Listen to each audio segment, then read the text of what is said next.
Yes, klabu ya Simba ambayo hivi sasa imewasili pale Mali baada ya kutoka katika nchi ya Tanzania, lakini wakiwa na majonzi makubwa sana kwa ajili ya kuweza kupoteza mchezo uliopita ambao wameweza kufungwa wakiwa nyumbani. Lakini hivi sasa tunavyozungumza, Simba wamewasili salama pale nchini Mali kwa ajili ya kujiandaa na mchezo unaokuja. Nikukumbushe kwa wewe ambaye bado unatembelea channel hii, hakikisha umebonyeza maneno ambayo yanasomeka subscribe, kisha itatokea kengele, bonyeza moja kwa moja, basi unakuwa mwanahabari mkubwa sana katika channel yetu hii pendwa.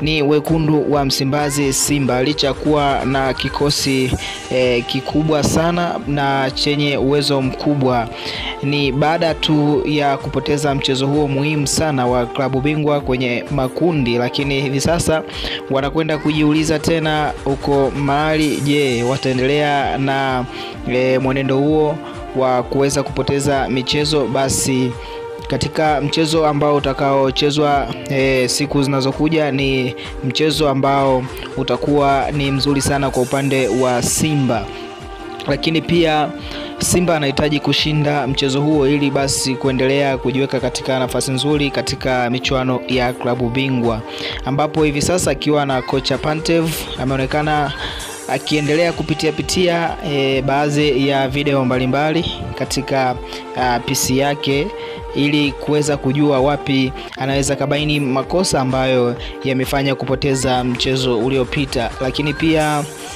pamoja na benchi la ufundi pia wapo wakiendelea kufuatilia mchezo huo ambao ulikuwa umepita, mapungufu yaliyofanya wachezaji, baadhi ya wachezaji, lakini pia kwa mchezo mzima kwa ujumla mapungufu yalikuwa sehemu gani. Basi kocha Pantev, kocha mkuu wa klabu ya Simba, basi anaendelea kujipanga vyema kuhakikisha anarudisha furaha ya wekundu wa Msimbazi Simba.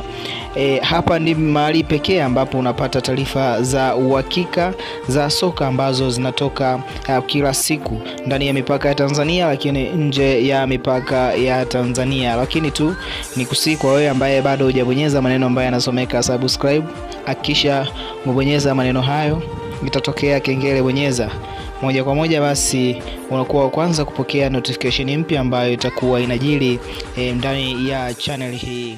Asante.